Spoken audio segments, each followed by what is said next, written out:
Okay. So if you just came in, my name is Maddie. This is the Chem 2 review session. If you're here to see the Chem 2 review session, then welcome.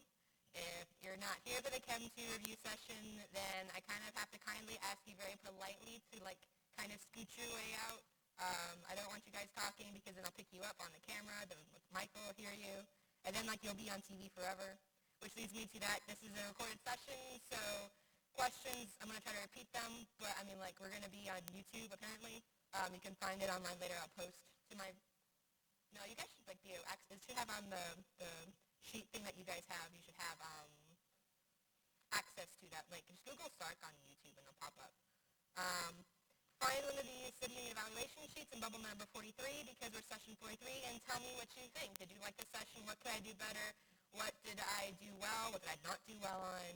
Do you like studying? Do you want to do it again? But yeah, these sheets. And then we're going through this review packet I made. It is on the SARC Google site for studying. Google SARC Google site. It'll pop up. Click on the left-hand side, studying review materials, and then find my name, Madeleine. It should be up on there. I don't know if there's any more loose copies. I bought a few, but whatever. Just to go through the whole thing, I haven't seen your guys' test. I took the ACS, but it changes, I'm pretty sure, every year. And so I don't know if anything I go over will be on your test. But then again, everything I could go over could be on your test. It's just to help you supplement your studying. At this point, if you've not started studying, I would do so now and immediately. It covers all of Chem 1 and Chem 2 review material. It was compiled to help you study for the ACS final exam. It will not cover everything because it's a really long exam. I would study the math, but I think it's more important to study the concepts. Don't stress. It's kind of important. Make sure you sleep tonight. Don't do a full-nighter because then you'll be really bad. And this is a little hard for me so that you guys can try not to be sad. Okay, so question 1. Let's go through stuff. We're going to name the intermolecular forces in each of these molecules. So we have CH3, CH2, CH3. This one right here. Okay, can you see that? If it ever goes off the screen, let me know. And if you have a question, just kind of shout at me, I have a question, or call my name or something. But yell at me if things go wrong. Because I'm not wearing my glasses. I took that off because I need to be able to read. So CH3, CH2, CH2. What intermolecular forces do we have? We have London dispersion forces. London dispersion, which I will now denote as LDF because that sounds better than London dispersion forces. Is there anything else? Do we have any dipole-dipole? No. Okay. There's a problem with the speaker, guys. Yeah.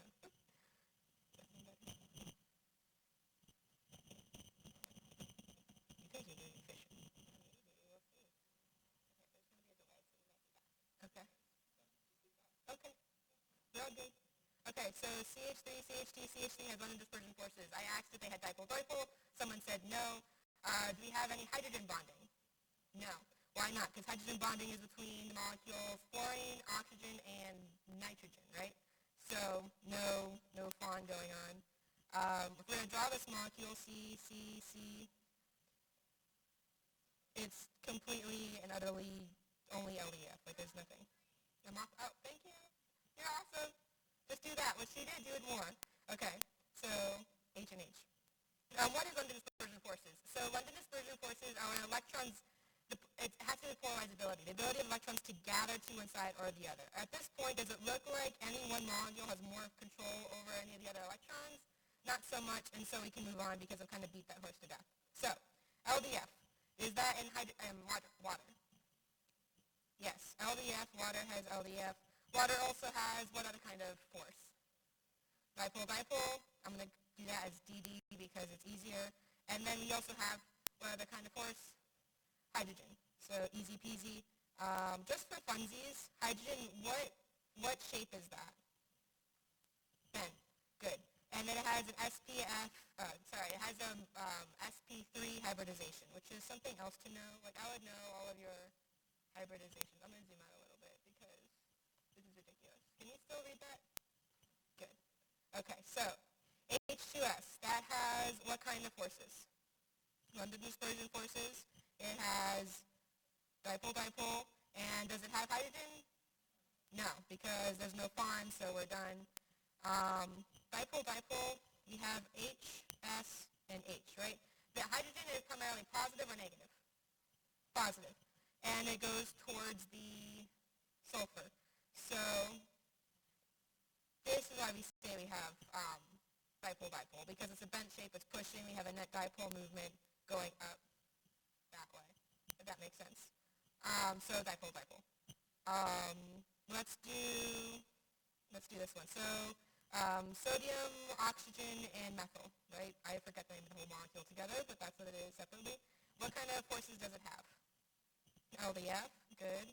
It also has dipole-dipole, and then it also has a different kind of force called ion dipole. Ion dipole, is that in, well, let's not go there.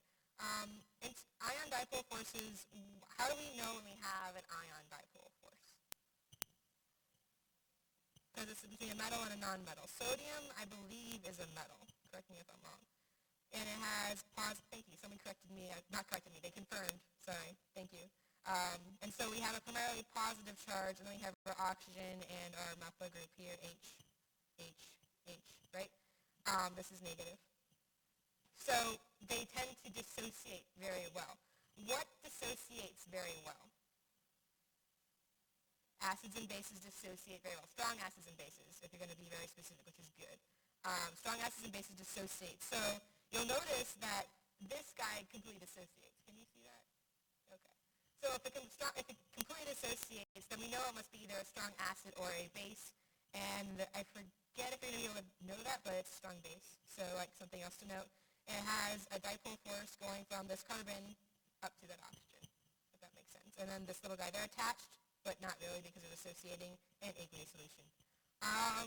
Any questions? No. Okay.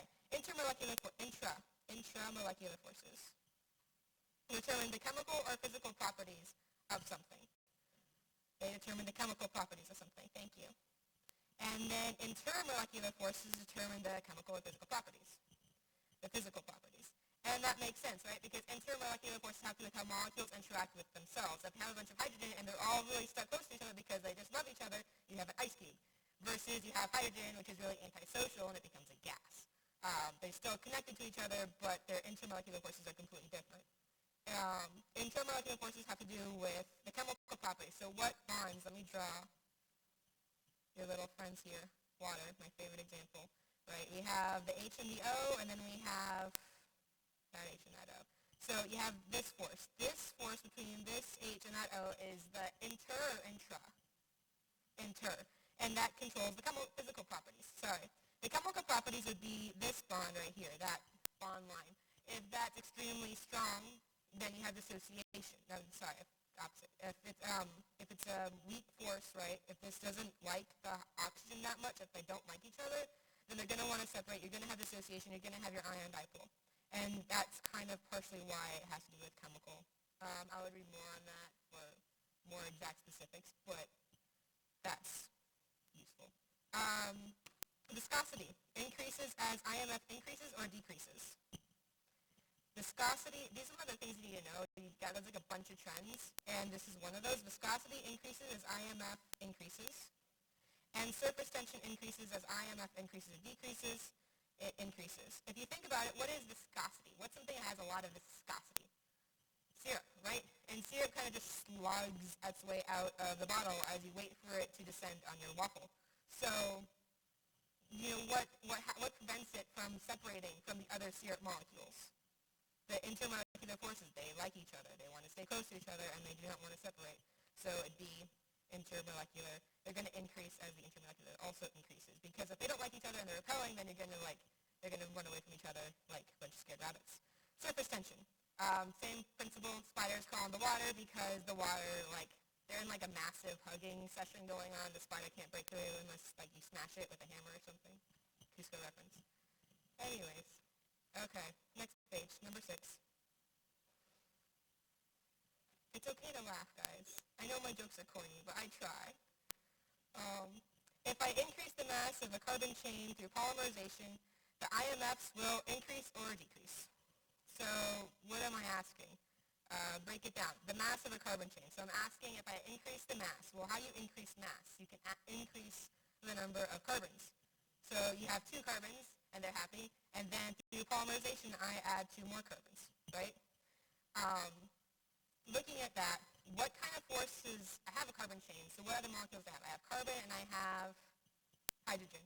And so all of these are hydrogen. I'm not going to draw them all, but they're all there. They're all happy and chilling out.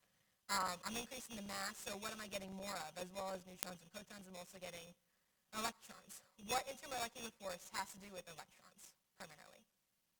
London dispersion forces. And so if I increase the mass of a molecule, what force will also increase?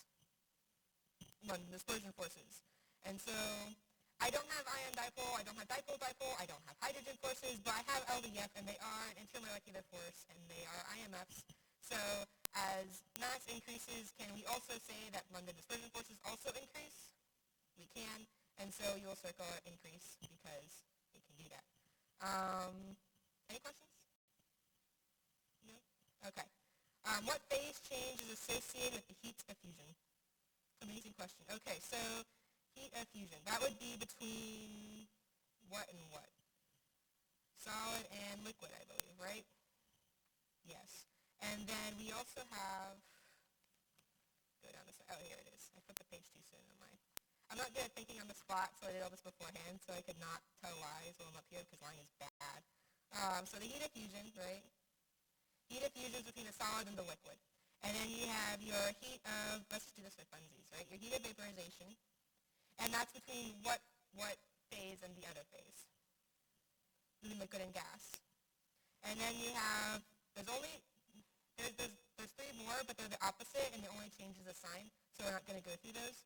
But then you have your delta H of sublimation, and sublimation is between what and what? Solid and a gas.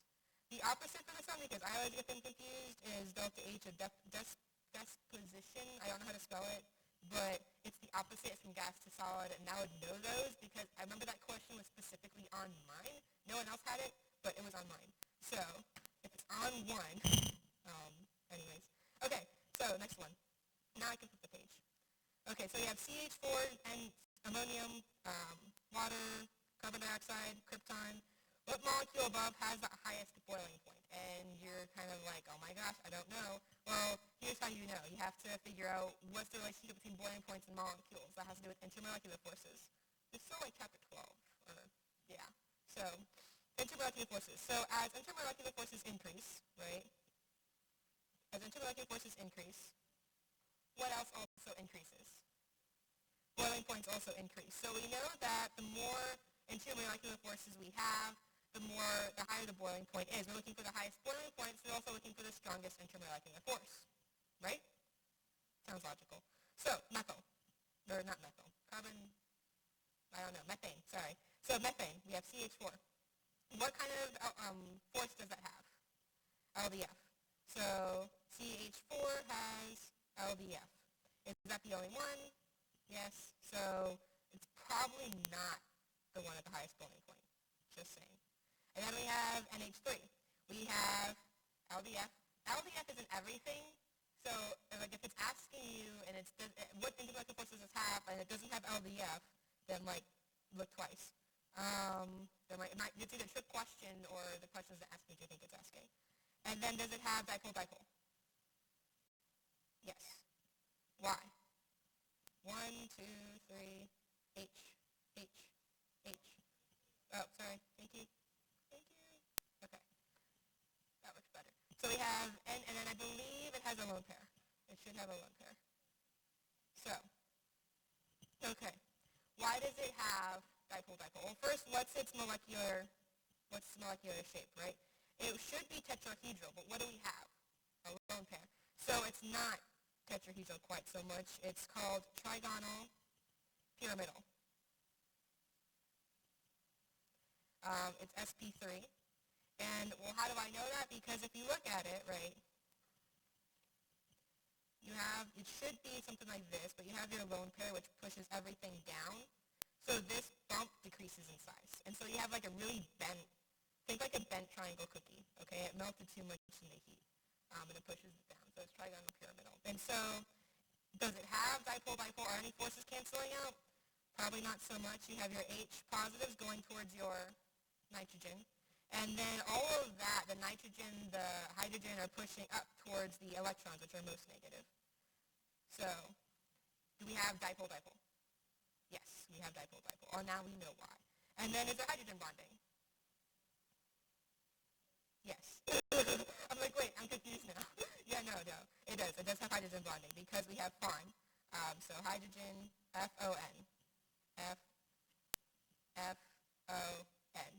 Fun. That's my fun, whatever. Anyways, H2O, okay. H2O. That has LDF, right? Does it have dipole-dipole? Yes. Does it have hydrogen? Yes. Okay. Uh-oh. These two are the same. And then CO2. Does it have LDF? Yes. Does it have hydrogen bonding? No, because there are no hydrogens. So it's not even like, is it fun? It's just, no, it's a boring molecule. Does it have dipole-dipole? And that's a tricky question. CO2, C, no, wait, I did that wrong. C, double bonds, O and O. Now, which one's negative, oxygen or carbon? Carbon's negative. Not, sorry. Oxygen's negative, carbon is positive. So, it goes out like this, right? What do you notice those two guys are doing? They're canceling each other out. And is it bent? It's not bent. It's linear because of the double bonds. So they're canceling each other out. We can't say, oh, well, it's bent, so it's still. No. No. It's not dipole-dipole. There's no, like, individually, yes, but the net dipole-dipoles, no. So there's no dipole-dipole forces going on. And then that leaves krypton. Okay. Does krypton have any intermolecular forces? It actually does. It has the London dispersion force. Everything has a London dispersion force. The reason why is what controls the LDF? The electrons, right? So does krypton have electrons? Yes. And do electrons, they like to bulge up in some areas, right? And be like, oh, hi, molecule, no way, I don't like you. So it has the polarizability, is what's that called? And because, did my mic just go out? No. Because it has that polarizability, the ability to shift towards an area, to go this way and then suddenly head the other direction, it does have LDF. I don't know. I may be wrong, but I don't think I am because I read that in the book. So, yeah. Anyways, so then we have the battle between ammonium and hydrogen.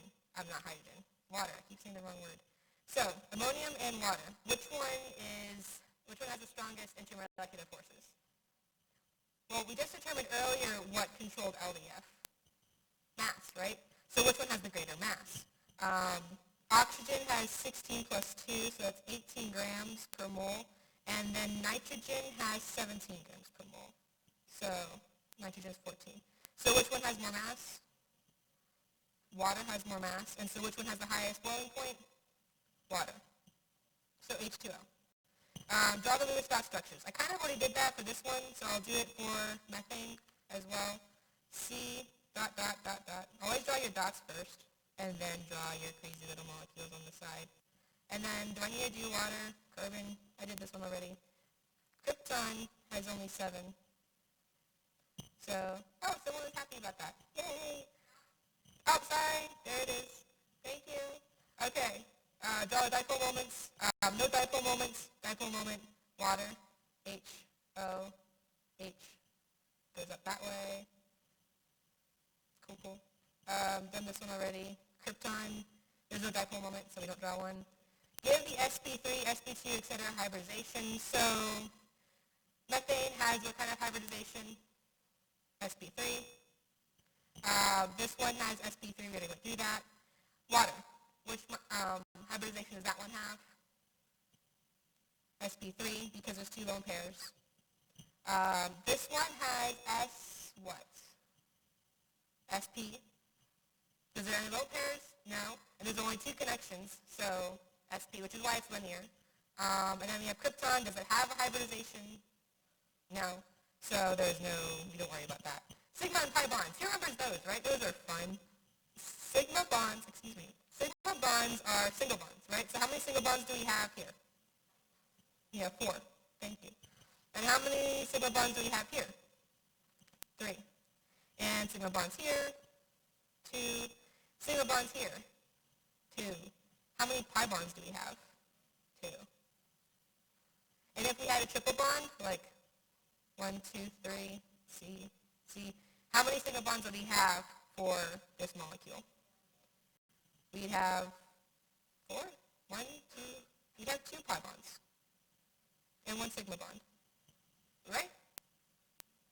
Yeah, because like we just add 1, because it's just the C by itself, so it'd have 2 pi bonds. But yeah, and then does this one have any pi bonds or sigma bonds? Not so much. So we're done with that one. Any questions? No questions? You guys are quiet. Okay.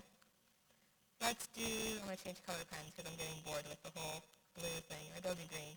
Okay, so let's do, oh, that was interesting.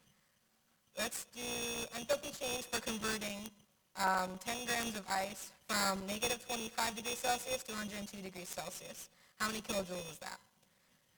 We went through this so many times. I would be really sad if you guys don't learn this. Please learn this. Okay, it's on the test too, I'm pretty sure. I'm not guaranteeing it, but it was on my test. So that's why I put it on here, because it's important. Okay. So we have our graph, right? And we're starting with what kind of phase? We're starting with ice. Ice is solid, so we start at the bottom. And then what temperature does ice go from ice to liquid water? 0 degrees Celsius. So it's at negative 25 degrees Celsius, so we're going to increase in temperature to get to 0, which is what that is right there. Increases to 0. And then it's phase changing, right? Is there any temperature increase while it's shifting in phase? No.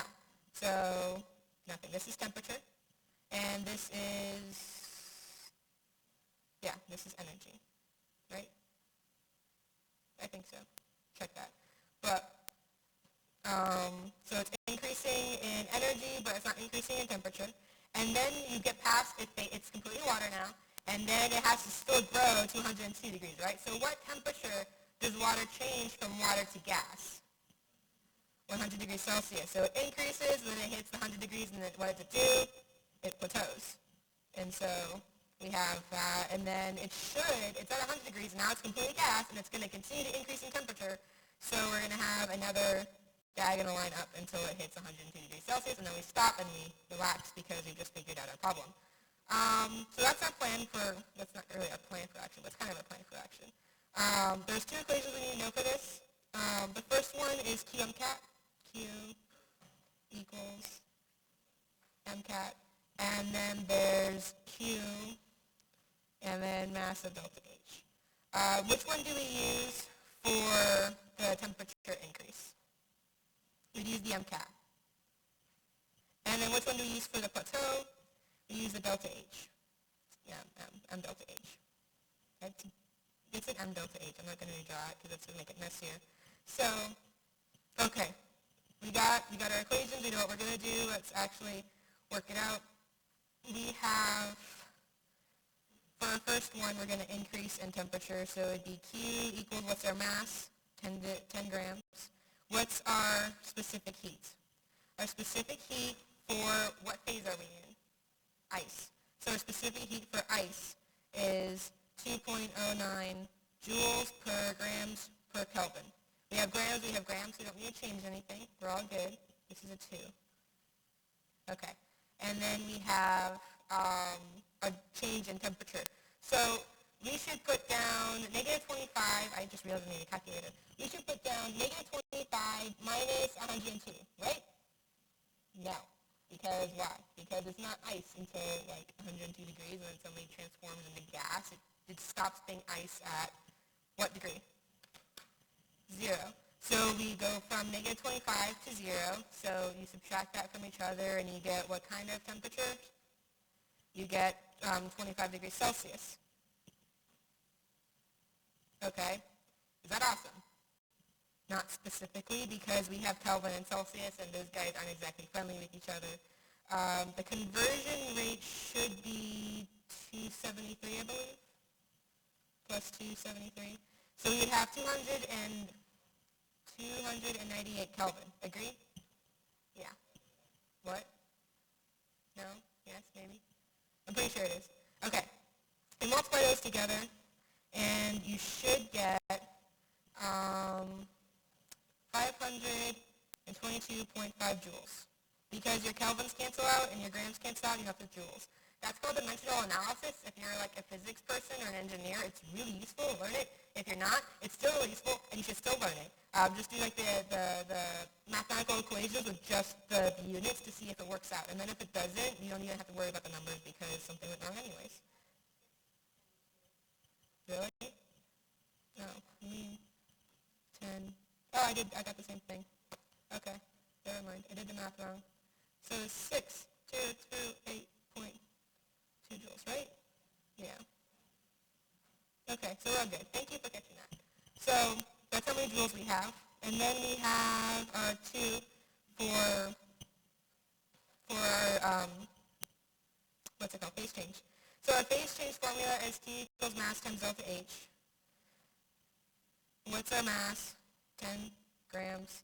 And then what delta H are we going to use? Fusion or vaporization? We're going to use enthalpy for fusion for water. So it would be 6.01 kilojoules per mole. Okay, so issue arises, the units are not the same. Don't convert this. This is bad. So we want to change it. So we have 10 grams. And then how many grams per mole do we have for water? Well, oxygen 16, hydrogen's 2, so that's 18. So we have 10 grams over 18 grams equals, I don't know how many moles of water. 0.56 moles of water. And then that's moles and moles now, so now we can multiply this by 6.01 kilojoules per mole. And then I'm going to do the math instead of just counting on yesterday because obviously I was tired. So that should equal to 30.338 blah, blah, blah kilojoules. Okay. We can do this again for the next temperature transition, right? So how many grams do we have? We have 10 grams. We're going to use specific heat for ice, water, or steam. Water, because we're dealing with water, and so it's 4.18 joules. What? Oh, sorry, thank you. So 4.18 joules per Kelvin times by Celsius degree. So we're going from 0 to 100, right? So what's our change in temperature? 100. But it's in Celsius, we need to transvert that into Kelvin. So we would have 373 Kelvin, I believe. Pretty sure. So math is difficult when you have to add things, but give me an equation and I'll be good. So 4.18 times by 373, and you get, I need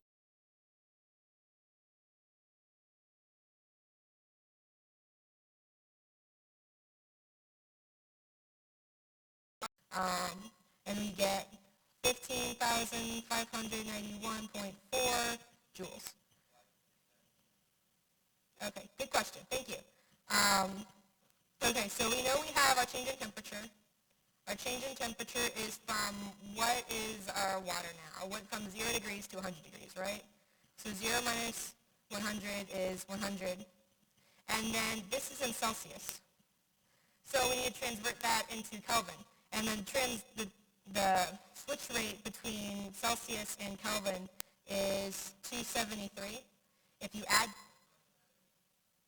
that to Celsius, it should make it Kelvin, right?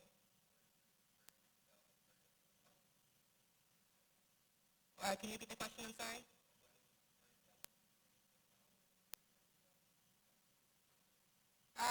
It would turn out to be about the same thing. Yeah, it doesn't make a difference because you add 0 degrees in Celsius is 0 degrees, and then Kelvin is 273 degrees. So it would be 373 degrees minus 273 degrees. You do the math, and it's still 100.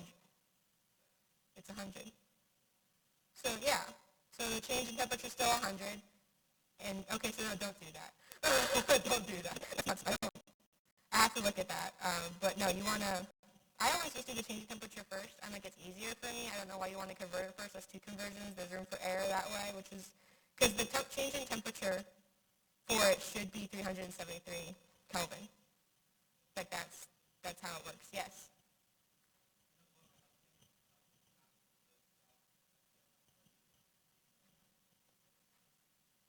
You should.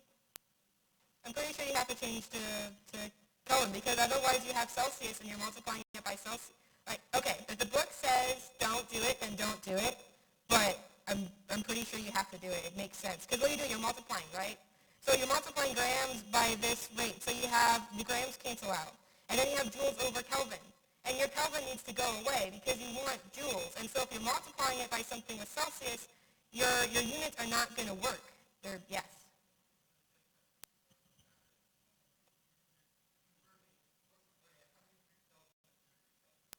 How many degrees Kelvin is 0 degrees Celsius? 273 degrees would be that how many Kelvin per Celsius?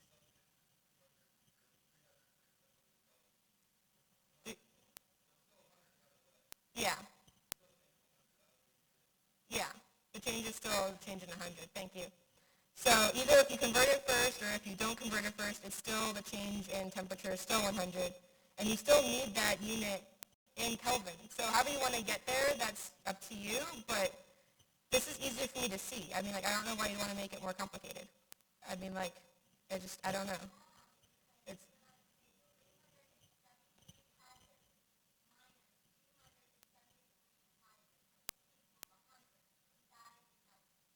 okay.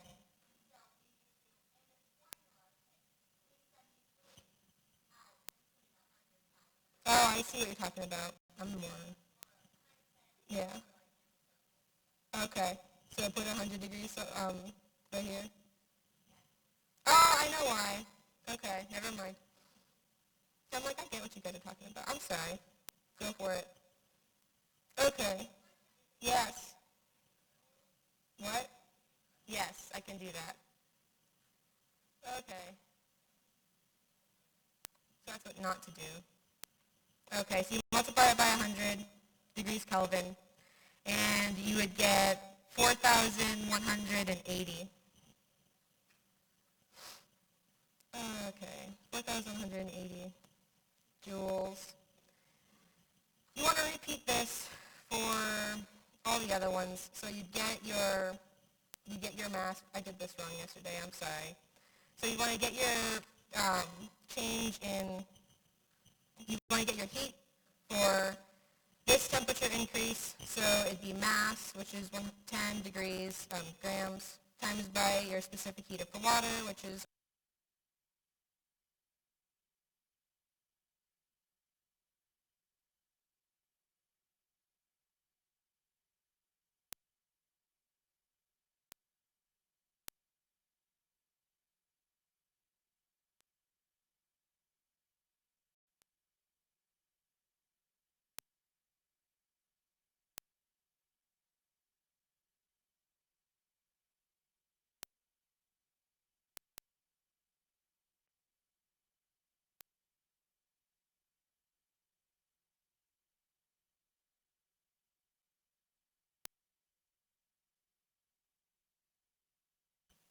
This is this value right here. So we have 1, 2, 3, 4 values. I'm going to box these so I don't lose them because I will.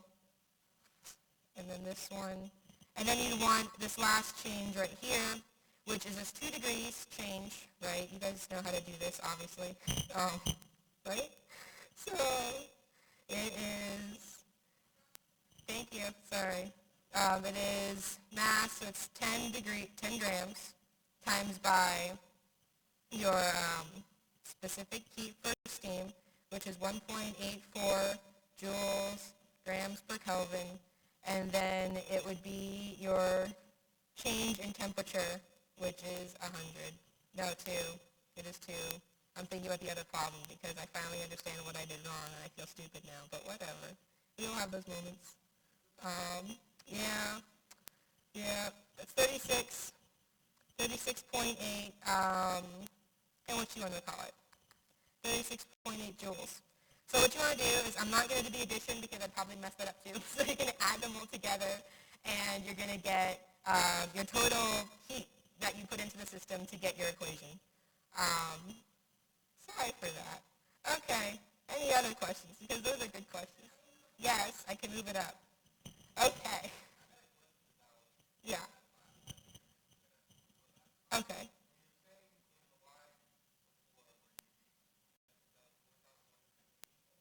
Mhm.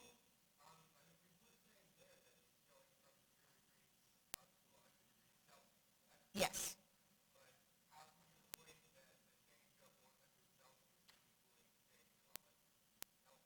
Okay. Excellent question. I'm gonna grab a scratch piece of paper because, oops, I just got my. I hope I didn't break this. Okay. So, um, is she answering the question for you, or should I answer it? I'm gonna answer it because that was a good question. So he basically asks, how is the change in Kelvin equal to the change in Celsius? And so we have 0 to 100 degrees Celsius, which equals 100. Well, negative 100, but same difference. And then you have this in Kelvin is 273, right? Okay. Minus this in Kelvin is 373. Okay.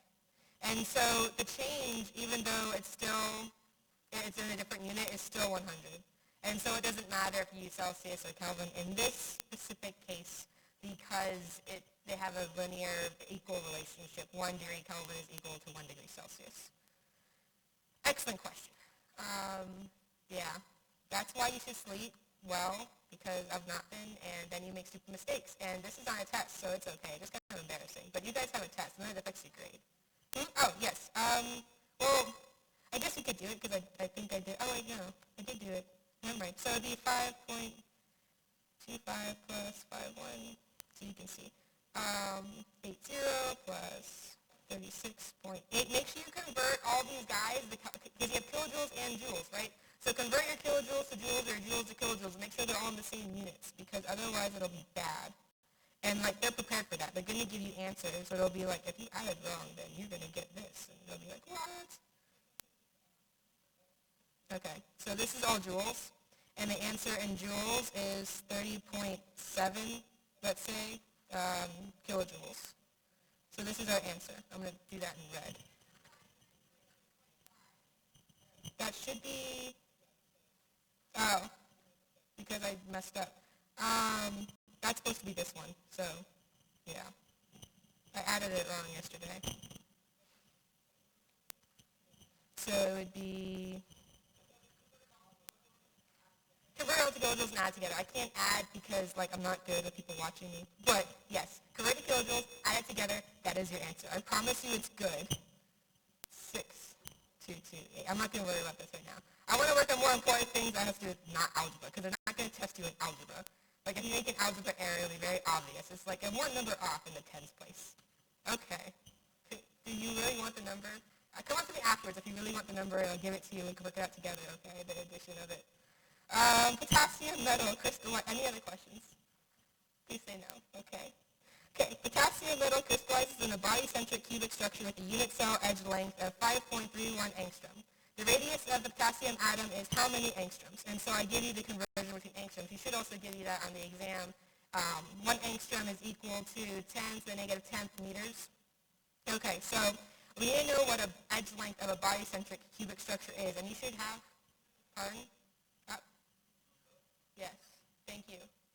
You should have the edge lengths memorized, the unit numbers for every atom memorized, like simple has 1 atom total, and each edge has like how many parts, like 1/8, stuff like that. I would know all of that kind of stuff. For this particular for this particular cubic, we have body-centric. The edge length for body-centric, L is equal to 4R over the root of 3, right? So we need to know what our radius is. We have, that's what we're looking for, rather. So we know that our angstroms, which you could find with that. Our angstroms is in meters. We want to find our radius in centimeters. So we could do this. Okay. You want to set this equation so that you can equal it to R. So it'd be root 3 times by L divided by 4, which equals your radius. And then you're going to plug in how many angstroms you have. So the 5.31 angstroms, you're going to plug that into here. I'm going to do the math because I don't trust me. Yesterday me. I think yesterday me did it wrong. Syntax. Times by, divided by 4. You should get, hopefully, 2.29 angstroms for your radius, right? And then, you can do that in, I don't know why I had this equation here. I don't need that. Find that. We're done with angstroms. I don't want to do basic math. Okay, so radius is equal to 2.29 angstroms. Something to know about the unit cells, because I go into this, I think, on the next page. The body-centric... Okay. So the body-centric... I always draw these cubes because it helps me keep things straight. The body-centric has one cube in the center. So I'm asking you, if this is, let's say, chloride, right? How many chloride units does it have? And if it's in the center, it just has the one. If I have one on the side, on these corners, how many is an edge? 1/8, right? If it's on a face, it'd be 1/2. You guys got this. You guys have been studying good. I'm happy. What are the ones? Edges. These ones. 1/4. And if you know that, then you can kind of figure out any problem they throw at you. And then all you do is memorize the lengths. So for this one, unit cells, define them all, because it's important to know them.